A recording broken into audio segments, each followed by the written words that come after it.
Hi, my name is Robin Burgeon, and I am VP of Data Governance at the New York Times. I am also closely involved in the TAG, the W3C's Technical Architecture Group, work on privacy principles that are intended to guide a definition and an operation of privacy for the entire web.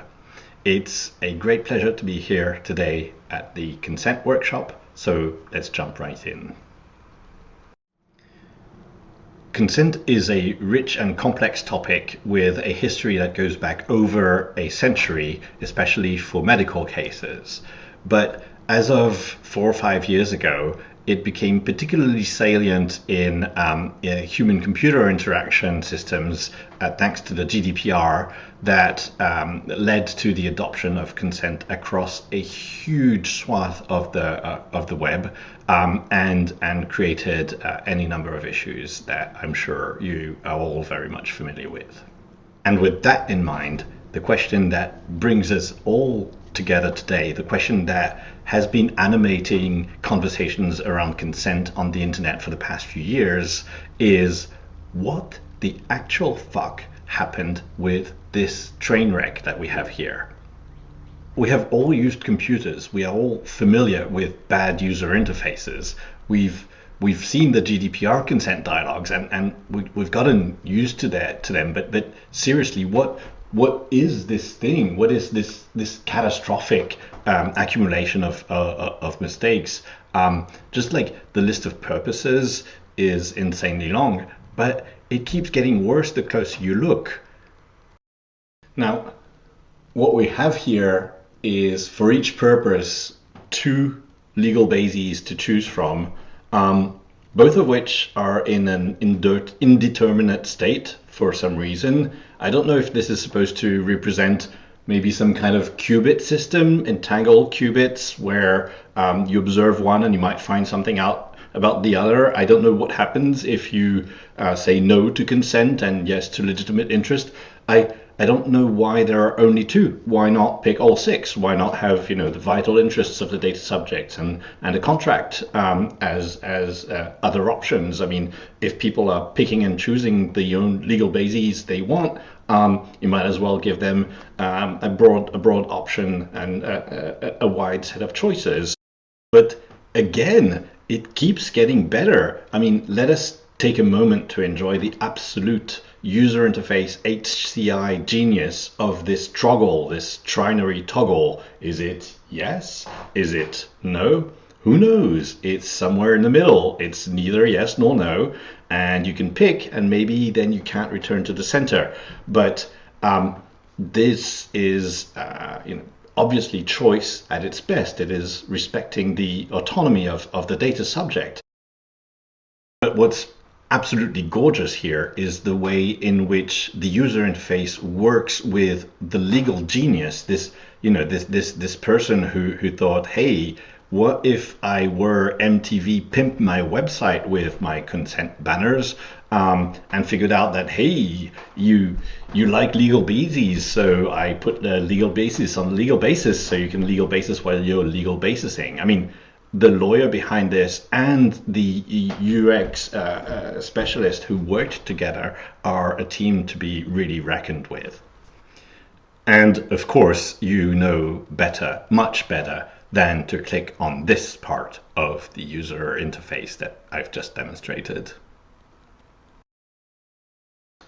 Fun fact, because we can't be serious about all the things all the time, when I initially started working on the paper that goes with this presentation, I instinctively called that trinary toggle monstrosity a troggle. And in my mind, I was using a term of art, something that any HCI expert out there might recognize as being the troggle.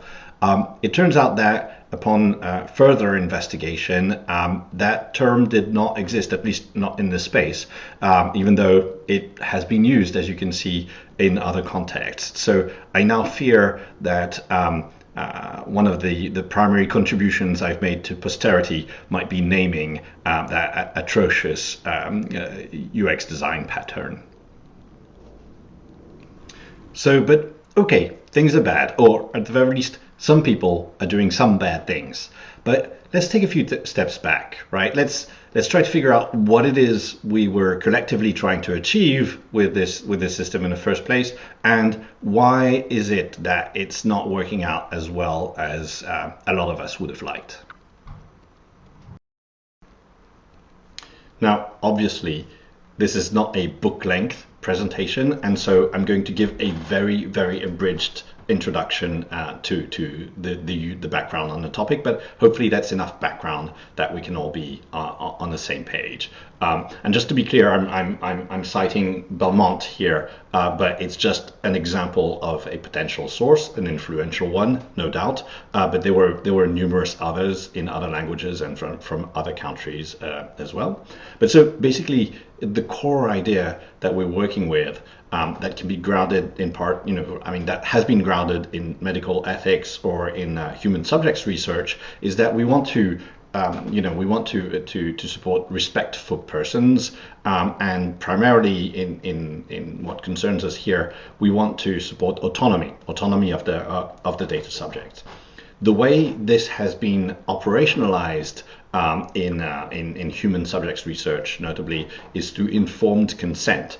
But it's important to understand that the principle itself is not informed consent. People often take that shortcut and jump straight to that conclusion. The principle is autonomy and respect for persons. And so the idea really is, how do we operationalize that in the best way? It has worked with informed consent in other contexts, but the question is, will it work, and does it work here as well? And it turns out that there are very good reasons to doubt that it is working in this specific context, in this deployment.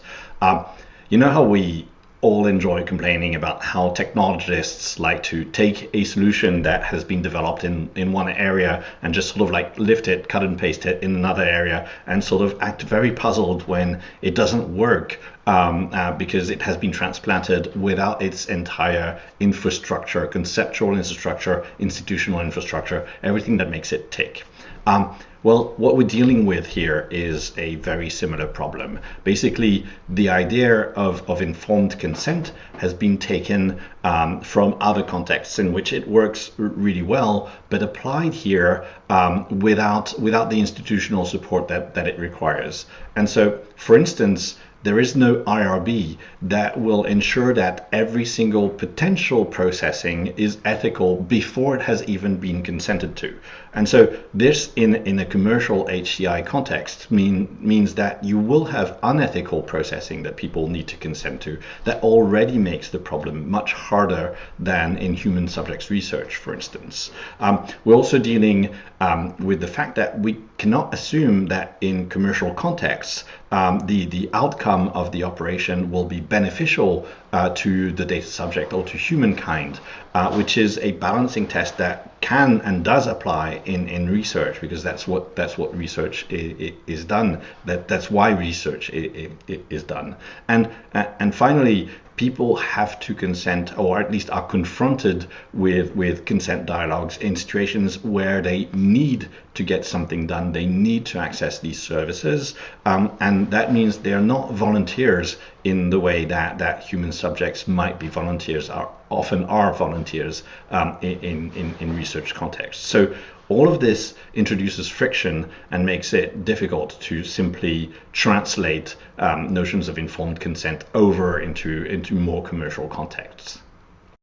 New day, new shirt. So just because consent wants the underlying infrastructure that has made informed consent work in other contexts, once it's removed, consent is in trouble. But that doesn't mean that we can't make it work. And in fact, we need to figure out how to make it work for the cases in which it is useful. And so in this, I'm drawing and stealing quite liberally from the work of Richardson and Hartzog on pathologies of digital consent. And really the idea here is not to look at the legal requirements that exist, because sometimes they'll be good and sometimes they'll be terrible.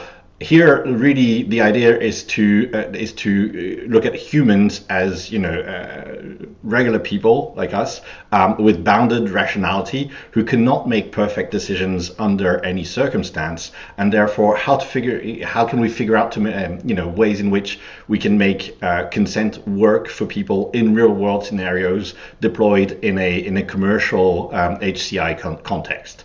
And so the rules are pretty straightforward. First, it needs to be rare.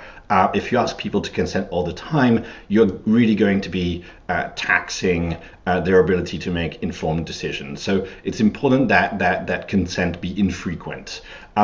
The harms from consenting, the potential downside, must be extremely vivid. This helps compensate for the fact that there is no IRB that will filter out unethical the data processing. And so we really need to make it clear that when people consent, they know what they're getting into.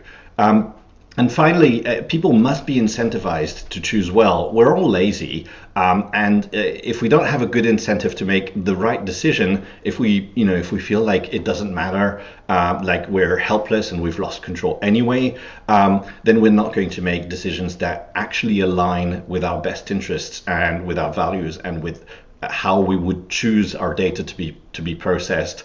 If we had an infinite amount of rational resources and time to pick. So these are really the basic things that make consent tick.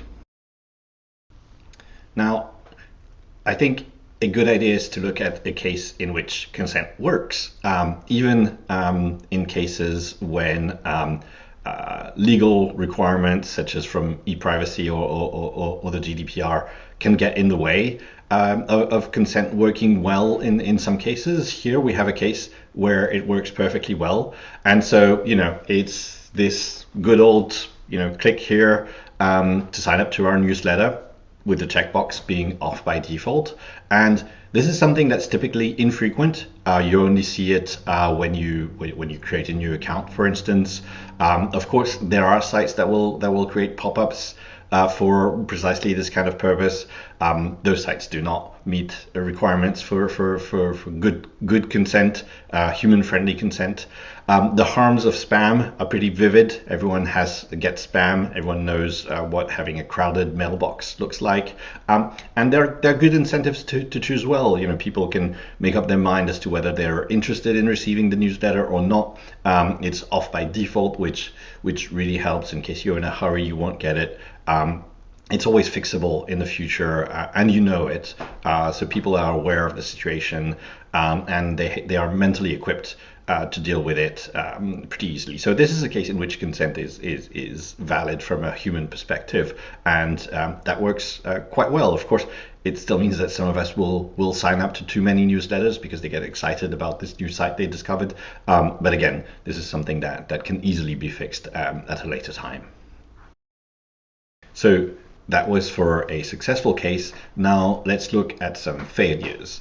And obviously, GDPR, e-privacy, consent banners are probably everyone's most hated feature in privacy law, and they're quite obviously one of the biggest failures of European regulation when it comes to data protection, aside from Ireland.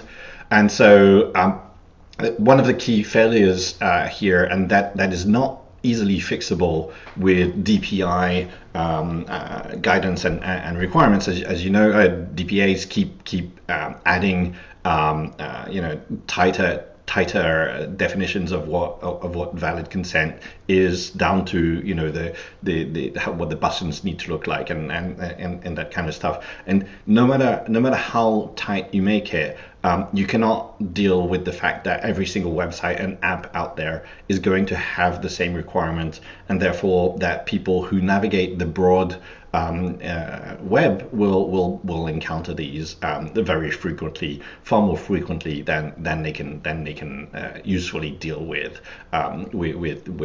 bounded rationality. So obviously, no matter what kind of consent dialogue you create, it will fail on this test. So that is already a problem for that approach. A second failure mode of banners is that they completely fail at conveying what harms might be entailed.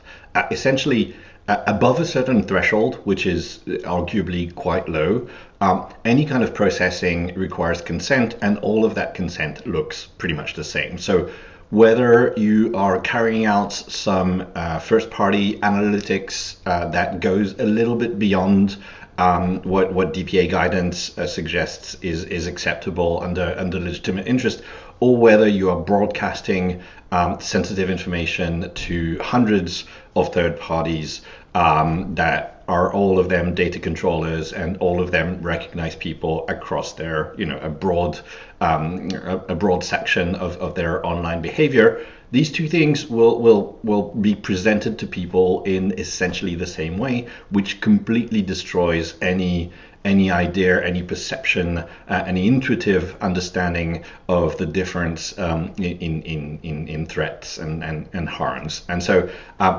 basically this idea of reusing the same UI for everything is also something that is hard to create rules for, and therefore something that will undermine this kind of approach to consent fairly rather often.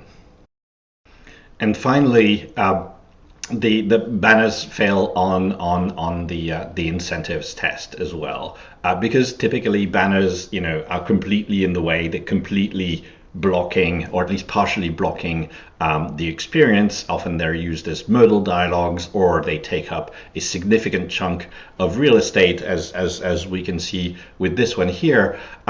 The incentive for people is to get them out of the way as fast as possible, and make sure that they don't interrupt the experience. And so people's incentives are to go through them as fast as possible. And even if you enforce that, say, both buttons, the accept and reject, must be of the same color, the same size, whatever the latest guidance and requirements are. Even with that, there will always be a preference in terms of focus, which one is on the right, which one appears closest to something else. There's always a way in terms of UI to give one preference over the other. You might decrease the consent rate with stricter guidelines, but you'll never get it to the level at which we can say that people are giving any kind of usefully informed consent and making real proper decisions when they're dealing with something that they just want to get rid of as fast as possible. Now, there is nothing in e-privacy or in the GDPR that says that you must use a banner. So there's a real sense in which it might not be the regulation's fault if we see these terrible implementations. But at the same time, when regulating a system at this kind of scale, it's very important to think adversarially, to build it in such a way that the people who want to work around it, who want to break it, won't be able to do so. And that is where consent becomes particularly problematic. I often hear people say things like, "Oh, consent is wonderful. It's only that marketers or ad tech have broken it." But if it's breakable, it's not a very good defense. It's not a very good data protection mechanism. It's a bit like saying, "Oh, I encrypted everything with ROT13," which is, look it up. It's not a great encryption scheme, but those evil people broke my encryption scheme. And so I've looked at a few issues with banners, but the issues keep going, and it's hard to see how to fix all of them at the kind of scale that we're dealing with. One suggested fix for issues that have been seen with consent banners that the DPB gives some credibility to, and that I've often seen lawyers get quite excited about, is layered consent. Layered consent is essentially the idea that if you have too much information in order to show the data subject in order to get informed consent, then you should solve that by showing them less information and requiring of them that they dig more deeply into the user interface in order to figure out what they're consenting to.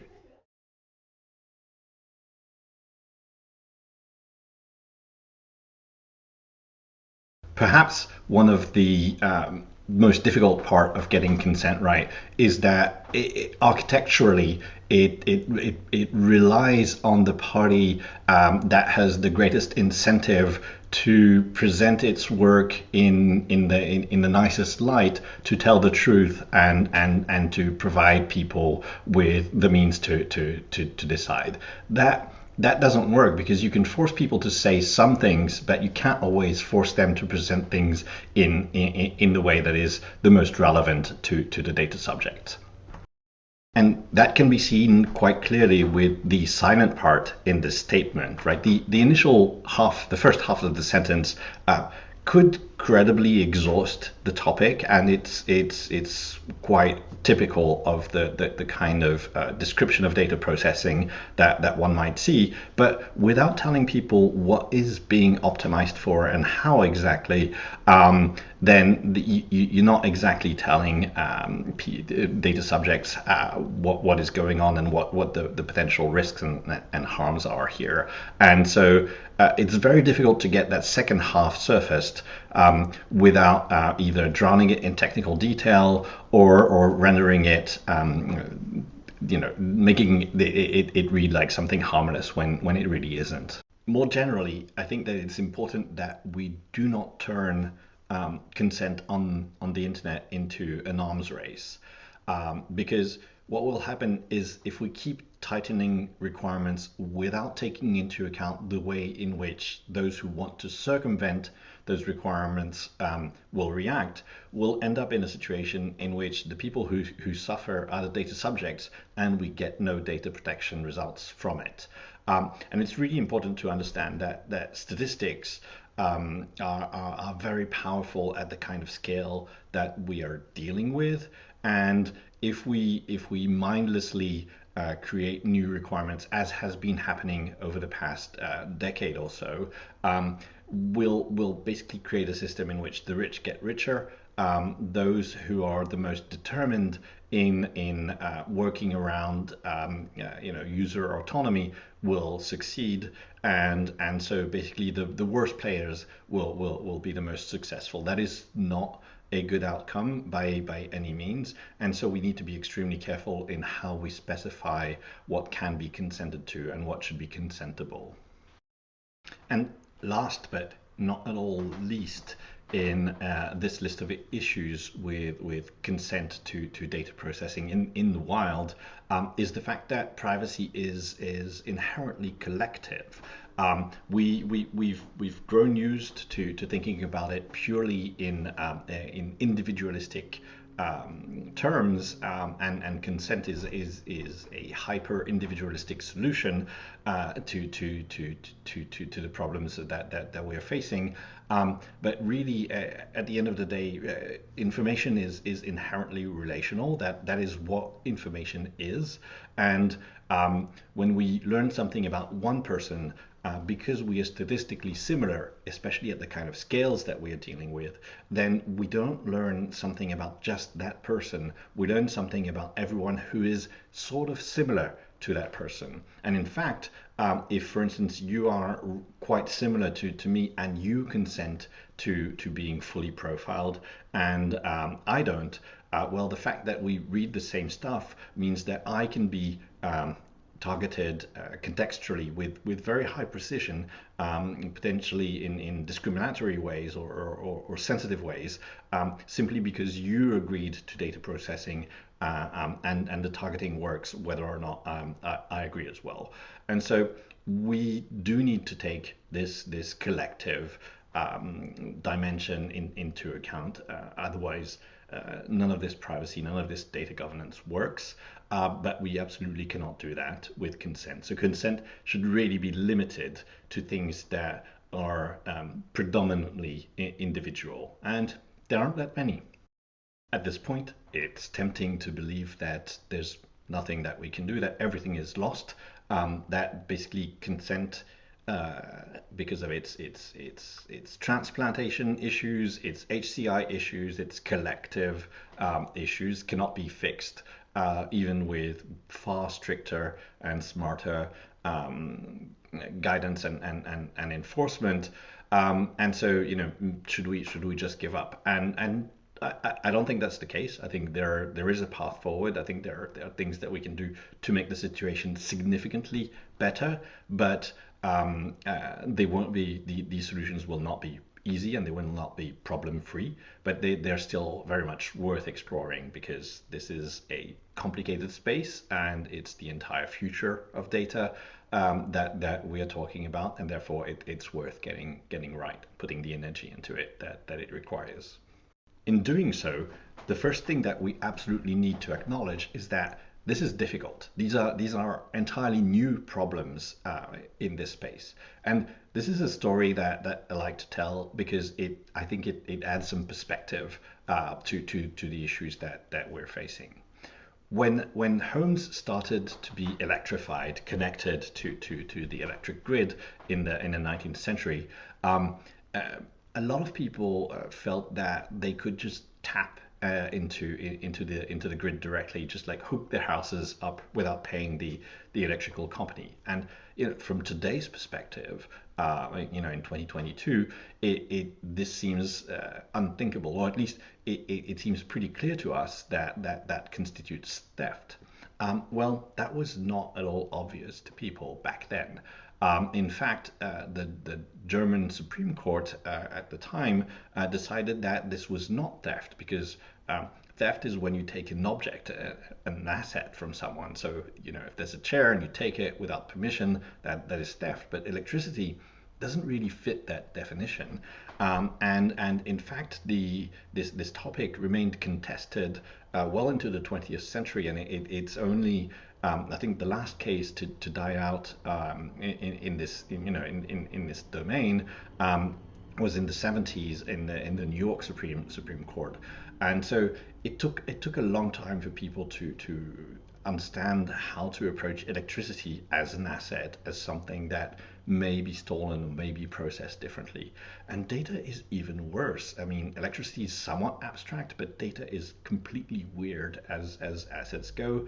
And it's going to take a long time for us to figure it out. It's going to take a lot of thinking, and once again, that's all the more reason not to offload that privacy labor, that thinking onto people, and just like dump them with like consent requirements that they cannot possibly be equipped to handle. We need to do much better. A first step in doing better is to broaden the angle somewhat. And so essentially, privacy is a subset of data governance. It's the subset that relates to data that is about people or that impact people.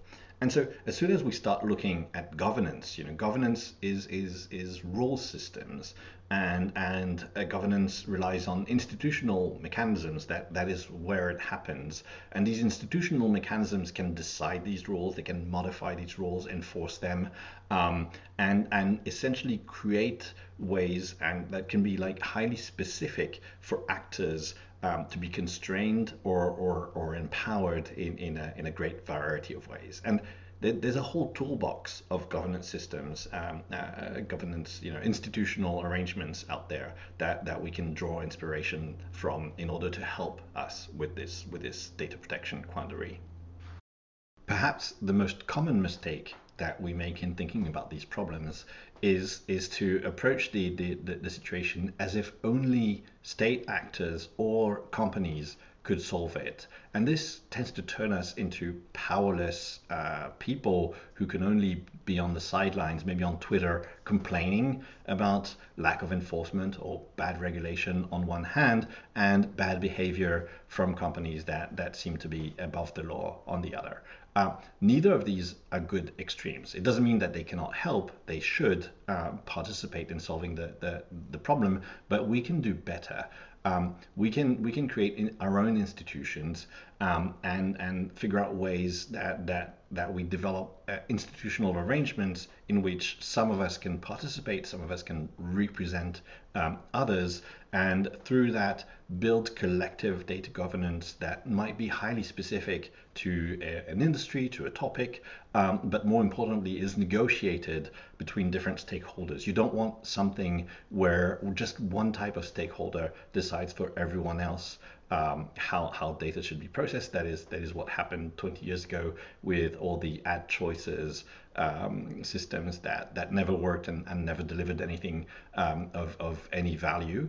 But if we bring together and we create the conditions that multiple kinds of stakeholders will want to negotiate together to find common ground, then we can start building governance systems that have credibility and that have some degree of agility, such that they can evolve over time to match our needs as people. If you're listening to this thinking that what I'm talking about would likely make things a lot more complex than they are today, then you're not entirely wrong. The situation we have with data processing on the internet is complex, getting it right is difficult, and applying overly simplistic solutions like consent the way it has been done so far is unlikely to produce any kind of positive outcome for anyone. And I like to use this diagram here because this shows the complex interplay of different actors that are involved in forestry management. And it shows that if you develop institutional capacity, if you build your ability, your collective governance capabilities, then you can create a situation in which various contexts overlap and nest and intermesh in ways that create a robust governance framework, a robust governance interplay of different actors and different systems. And this creates capacity for a successful management of difficult real world problems. And essentially, this idea that we can collectively improve things and that we can create a thicket of governance mechanisms that might be industry specific or topic specific, area specific, and that will are designed to support data subjects first and foremost, is what is being proposed in this new W3C document that is being written by the TAG, the Technical Architecture Group, which is sort of the umbrella group for principled approaches to technology. And basically, it is trying to frame a system such that data governance can emerge from various areas of the web and really be built in ways that support people. This document itself does not define these governance principles, but it does offer a set of values, a set of foundational rules that should be applied across the web in order to improve privacy for everyone there. I'm not going to go through this document in extreme detail. It's not the topic that brings us together today. But I'm going to look at a few high-level principles and high-level approaches that it has taken, because these are the ideas that frame the way in which we are considering how privacy should be managed on the web, and basically give a foundation to more specific, more contextual, more refined ways of approaching the issue. And so, one of the core tenets of this document is that concentrations of data are concentrations of power, and in order to avoid asymmetries of power, we need to do everything possible to avoid concentrations of information. And so, the idea is that really we are trying to protect people from excessive concentration of information in anyone's single hands. Another core focus of this document is really centered on individual autonomy. And something that some people do find counterintuitive is that if you want autonomy, then you cannot want consent, at least not in the way in which it is deployed today. Really relying excessively on consent cannot possibly respect people's autonomy because it taxes bounded rationality way too much to be autonomy enhancing. And so it limits people's agency. And it is also disrespectful of people to offload privacy labor, which is the work that one has to do in order to ensure that a given type of data processing is respectful of people's dignity. It is disrespectful to offload that systematically to data subjects by asking them to consent. And so really, this document does not reject consent at all. It supports it where it works, but it necessarily has to restrict it to certain specific cases in which it is actually autonomy enhancing. Of course, a key assumption behind a lot of these considerations is that data processing can be used for good and regularly will be used for good. If we believe that a certain type of data processing cannot be used for good or will almost certainly not be used for good, the solution to that situation is not to require it to be consented. You don't want people to consent to bad things. That's crazy. And you know, because privacy is collective, if a few people consent to something bad, it could affect all of us. And therefore, the solution for bad data processing, harmful data processing, is bans. It's outright bans, and not procedural means to make it legitimate. And so, for instance, the DSA has some provisions going in that direction, and that's encouraging, even though we probably need quite a few more in the same vein. And so, so the document, the tax privacy principles, does consider privacy to be a collective issue, an issue for collective governance, and that requires collective solutions and not hyper individualistic approaches like consent. Also, one thing that's particularly important to take into account here is the idea that privacy is context specific. That is something that you will be familiar with from Helen Nissenbaum's work, but that is also brought forward in the Governing Knowledge Commons framework that has a book about privacy that has collective privacy, contextual privacy in an institutional setting with an institutional rules-based approach.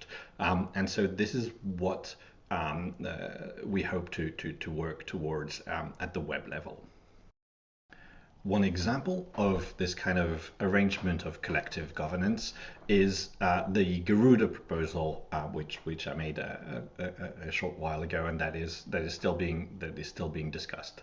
I'm not claiming that this is an ideal proposal or that it will eventually see the light of day, but I mean it as an example of the kind of arrangement and discussion and governance model that we can adopt in order to support better privacy while supporting use cases of data processing that are valuable. And so here the idea, which might sound crazy to a few people, is to make digital advertising trustworthy, or to make trustworthy digital advertising possible. And the idea behind Garuda is to produce a governance model for a trusted server, and by trusted I mean by all parties. So for instance, by people, it has to be one component, but also by publishers and by ad buyers. And the idea is to make this trustworthy using a governance model that can represent all parties around the table and make sure that they cannot do anything without reaching consensus on what is good. And so essentially this trusted server makes guarantees of anonymity that really protect people from being recognized as they browse the web, while still enabling a number of useful advertising use cases. And so the idea here is to introduce this sort of third party that everyone can trust and that is managed under a collective governance model. So instead of offloading the difficult work of figuring out what is happening at the advertising level, even in cases that are strongly privacy preserving, that provide really credible guarantees of anonymity. Instead of offloading that to people, which is unfair in any circumstance, the idea here is that representatives of the people, which are selected in a specific way. And again, I'm not claiming that this is necessarily perfect. It's just an example of the model. Have to argue and reach consensus with other parties, and no party can dominate on its own. And even alliances are such that they can only go so far without a supermajority of all constituencies. The idea is really to bring to enforce balance between different interests, such that you get a result that might not be ideal for anyone, but that is good for everyone. And this can be sustained through an evolving governance model over time, and of course should be transparent, should be guided in public, and this can be reproduced if it is successful across different contexts and in different areas, such that we can start building this polycentric overlapping set of governance models that really help guard data, protect people, but still make useful contributions based on data processing in the world. Of this talk about creating our own institutions and collectively governing privacy for better outcomes might sound fun, but perhaps a bit difficult to operationalize. And it's certainly true that not everything can be done simply by snapping our fingers. But we shouldn't forget that existing legal infrastructure, for instance, in Europe, can actually already support some of this work. So, of course, there's Articles 40 and 41 on codes of conduct that could help provide some degree of support for this kind of work. But even good old consent itself could actually be deployed in a way that supports collective governance. Using systems like ADPC, the Advanced Data Protection Control Protocol, we could have a system where decisions as to what is appropriate, what should be consented to, are made collectively, and then people simply have their browsers send the right signal to match that kind of the decision made collectively by delegating the power to consent to another party and implementing it through this protocol. So this really helps show how automated signals can really come to the rescue of limits imposed by bounded rationality by automating things in favor of data subjects. One of the greatest inequalities in a digital context that is very rarely discussed is the asymmetry of automation. People who process the companies and entities that process data do so in an automated fashion across the board, whereas people are made to make decisions manually and to set preferences and to make manual individual decisions every time. This is always going to be unfair, and so the idea that we can use automation on the data subject side is really powerful, and using that to implement decisions made collectively and rendered binding by existing legal bases is, I think, one of the keys to figuring out how to solve this big mess that we have right now. And with this, I want to thank you for your time, thank you for your attention, and we should normally have some time left for questions. So, fire away. And thanks again.